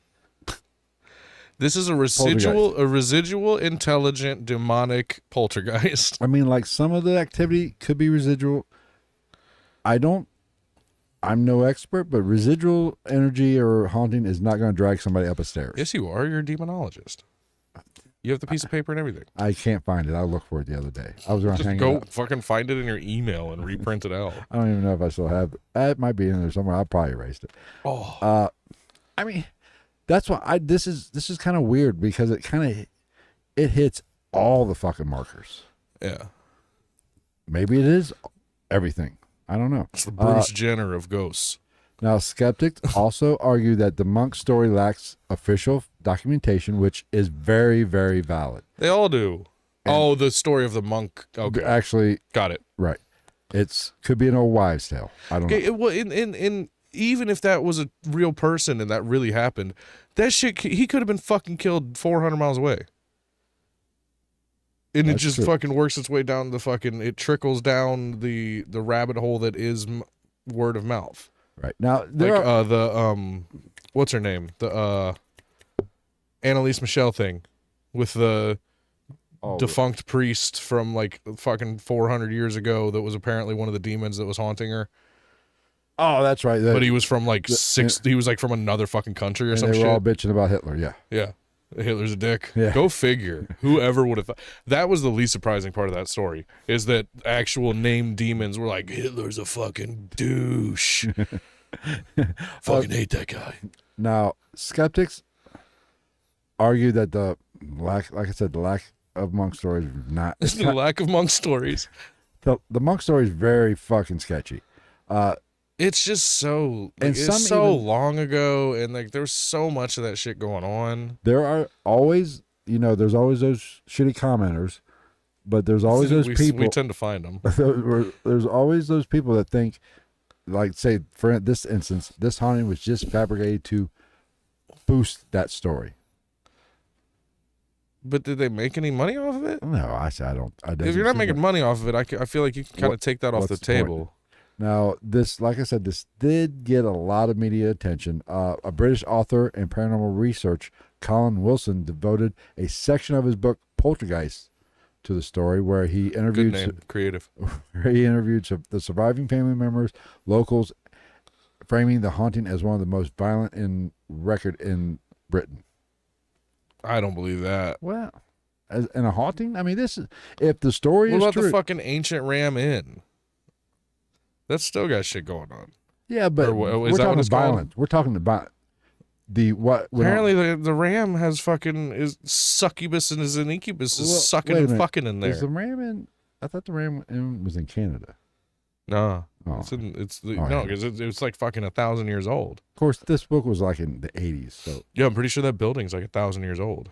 Part of it, at least. This book was in the 80s. They got a bitch that's a witch working it. She's like, I can give you the fucking blessing of the Dark Lord. But this book gave the case international attention, drawing ghost hunters and curious tourists to West Yorkshire. Like I said, it operates as a paid paranormal fucking site now, so you get a bunch of ghost hunting teams going in there. But that's my unless. That's where it gets fucking foggy for me. Is like where's the paper trail? Right. Because there is one. That's true. Now, there was a movie that was loosely based on the Pritchard family ordeal. In 2012, When the Lights Went Out, was basically dramatized the events with fictional characters, and naturally it was a little bit more exaggerated. I'm trying to think if I've seen that or not. It doesn't ring a bell. While it's not a documentary, the movie reintroduces the haunting to a younger audience and boosted even more interest in what happened on 30 East Drive. Did you know there's a new Conjuring coming out? I'd rather catch herpes. I mean, I'm gonna watch it. I won't, because it's a scary movie that's coming out. So, what makes this haunting? We're wrapping her up. We're bringing her down the home stretch. What makes this haunting unique? I think this is kind of a unique haunting because we hit a lot of bases. It's the scope, right? It blends from a how do I say this without sounding like a fucking like douchey, too late, believe everything paranormal person. It's the scope. It's the broad scope of, or it's a broad stroke, even, if you will. I mean, it's like if you have that fucking detective wall with the yarn going everywhere, somebody took a roller and went across every possible aspect or explanation that it could be. Well, I mean, it covers the worst possible parts of a poltergeist, worst possible parts of an actual haunting. Mm-hmm. It sprinkles in some demonic shit. Because I would have to say that it's got folklore. Yep. With the monks being killed, which adds to the religious part of it, which adds to the demonic shit. Even though the demonic shit, I would have to say, is pretty light in this. Very like the cross thing convenient. And the Bible. Convenient. That's pretty light, because usually when you're talking about demonic shit, that's when you start talking like dilapidation of the home that you can't control, physical unwellness of inhabitants of the home, shit like that. Start thinking of possession, even oppression a little bit, infestation, right? Which is the scariest one, I think. I think oppression. I don't know, an infestation. If you got like 30 of them bitches crawling around, just waiting to crawl up inside you. I mean, the violence. I don't believe in the shit, but the violence of the activity. If these stories are accurate and not exaggerated, very few haunting stories are violent outside of Hollywood are this violent. Yeah. Maybe a scratch here and there. We've covered demonic. Yeah, it's usually like a fucking like a wisp of your hair getting like barely or even tugged, pulled. I mean, I can only think of one thing that seemed to be maybe this violent. That was what the Zozo, the episode we did. What was his name? Where it didn't throw him or his kids down the stairs. I mean, there was some. There was the one from a couple weeks ago where that allegedly tried to hang the guy. Right. Oh yeah. Well, he could have just walked to it around the corner. I would have to say that's probably what happened. But most hauntings, as disturbing, as scary as are, don't really get violent, physically violent, to where you're moving a human body. Like, here's the thing: I've been in situations, I've lived in haunted homes with activity. We should say. I never once feared for my life. No. The craziest shit that I've ever experienced was, at worst, something that happened that made me go, "Oh fuck!" Right, like but, that's about it. I mean, Diane was dragged across floors, choked, bruised by something. Most was the dad a drunk? That's possible, I guess. It's But- legitimately fucking a thought. And for let's be real. honest, most poltergeist activity has a lifespan. Yeah, Once couple years. the female gets out of puberty, It tapers off.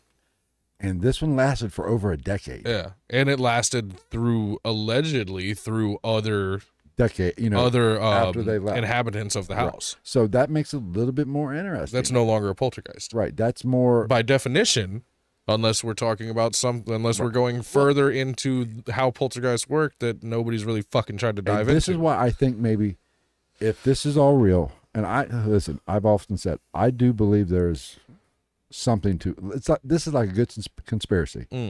There's a little truth in all of it. Yeah. So there is something to this. Yeah, that house was probably fucking creepy somehow. And there might have been some weird shit going on. And I think that my theory, or not my theory, or what I think, but if there is a poltergeist activity going on, it could be a beacon to invite something else in.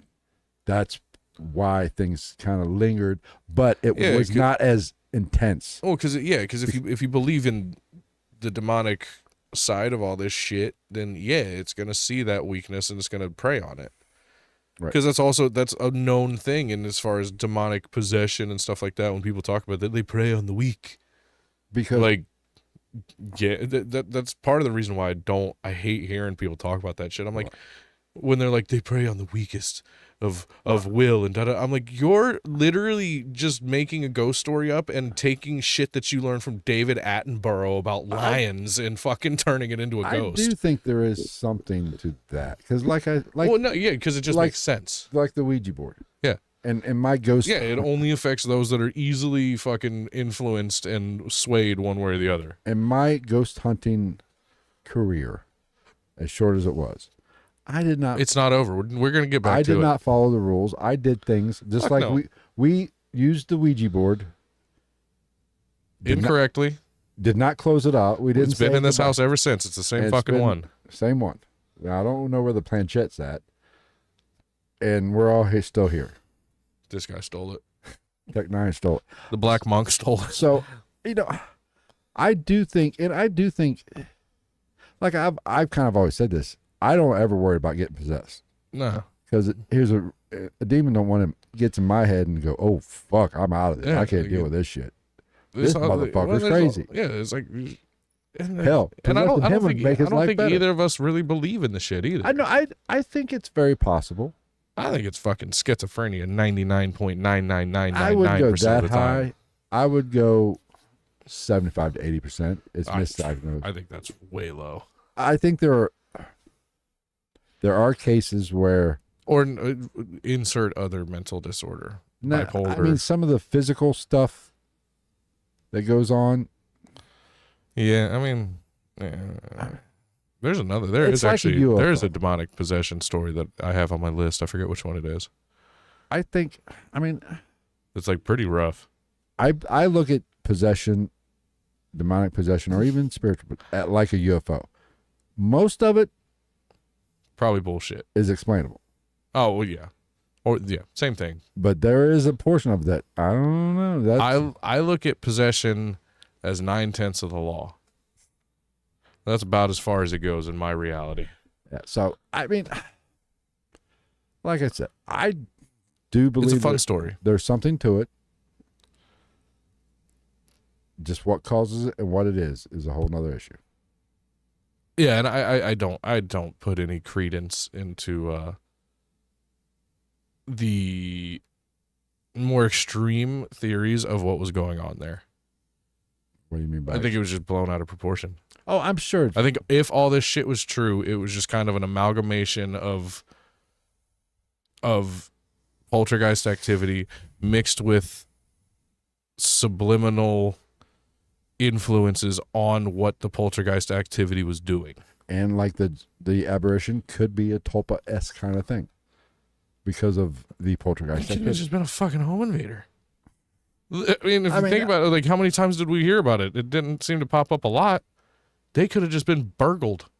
Well, see, I think there's a difference. We've been taken for all our Earl Grey and crumpets. I won't go that far because there is a big difference Well, between aberration and a motherfucker in the room. Yeah, there's a big fucking difference. Surprise, motherfucker. Is her dad coming home drunk?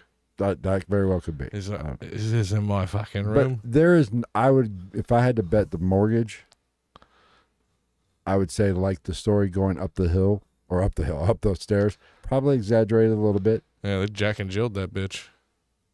I mean, I'm sure something happened. I'm sure she was attacked and moved in a certain way. Now, I find it hard to believe for any entity to have the power to pull a 14, 15, 16-year-old girl, whatever she was at the time. Oh, I agree. That probably at least weighed 115 pounds. Fat bitch. Or at least 100 pounds up. How old was she? Well, she was 12 to 14 when it started. Yeah. I'd say that's a fair estimate. So what is that in stone? I think that's a weight measurement, not an age measurement. It is. I'm saying, what is 100 pounds in stone? How many stone was she? I have fucking no idea. I think that's like you like to say. I measure in American. I measure in freedom. Freedom. That's it. All right, that's all I got. I mean, I think it's interesting. It's a fun story that I think definitely got fucking sensationalized because clearly if they're leading tours there's a fucking paper trail that we know of now. What we don't know is how far back does that paper trail go. Something happened. They family experienced something, but probably it's not quite to the level of which the story portrays it at. Yes. Time. It's every ghost story is a fucking fishing story. Well, and that's over time. You know, in my day, it was like this. You know, so it, always better. So as time goes by, the telephone game. Yeah. So I'm sure the story has morphed, and I caught a fish this big. That's what I'm saying. And it was a fucking minnow. That's what I'm saying. You know, but then you catch people like us that tell the truth. The biggest fish I ever caught, biggest bass I ever caught, I never caught. I got a piece of his cheek. All right. But that's biggest fish I ever caught, probably a sheephead. Absolutely useless. Threw it back. Biggest fish I ever caught was a catfish. Now the sheephead I caught was bigger than any catfish I've pulled in. So it was a big motherfucker. I fought like a bitch. And then it came up and I was like, you're useless. Go back. All right. We are going to get out of here. Be sure to like, subscribe, share with your friends. We'll be back next week with a who the fuck knows. I'm going to get off for, if you haven't noticed, we alternate weekends or weeks. Traditionally. I'm going to get off paranormal. I wanted to get back a little bit to our roots paranormal because it seems to do pretty I want to well get off true crime. I've been very true crimey. I need a conspiracy. Well, no, I did conspiracy. Serpo was kind of a conspiracy. Serpo was kind of a conspiracy. I mean, we got to kind of keep it to our. Got to do 9/11. We've already done 9/11. Deep dive. We already did a deep dive. Do fucking. You know what we should Cedar Grove or whatever the fuck that is. What is it? Operation or Northbrook or whatever? Isn't that a neighborhood? No, it's I forget. Northbrook. That was the case to in Cuba to shoot on a plane and frame it on Cuba. You know. Oh, Castro. Or Northwoods. I'm sorry, Northwoods. On Castro. Yeah, Operation Northwoods. I heard Castro wasn't that bad. I don't know. Well, maybe he PDF files. He I mean, in the grand scope of fucking dictators, I don't think he held a candle to Saddam. Well, no. Or Gaddafi. Or fucking their Führer himself. Yeah. All right, I'm getting off here. You can sit here and talk to these people all you want. I'm done. I gotta pee. And I'm hungry. Fat boy got to eat. I ate twice in a 4-hour period today. I ate lunch at work, and then I got off work, and I was like, I'm fucking hungry. So I went to get more food. But thanks for listening. We will be back next week for another episode. Be sure to, like I said, subscribe to the YouTube channel because we are starting to post videos, a few more videos, condensed versions, 5, 6, 10 minutes of new material. And also, I'm going to start going back through some of our older material. Oh, God. And so That's gonna be real you know inappropriate. how I am doing our current format. Yeah. You know, condensing it down even more. Mhm. You know, getting this like this episode might be fucking 25 minutes. Yeah, so you go back, you do that super, super fucking fine detailed with old shit, Right. and then you just go, watch the whole video here. Right. So that's coming too. You know, YouTuber stuff. Yeah. Because we're fucking YouTubers. And Suck it, David Dobrik. Move over. and I don't have a social life, so therefore I can do this shit. Jack Doherty ain't got shit on us. All right. We'll see you next week. Take care.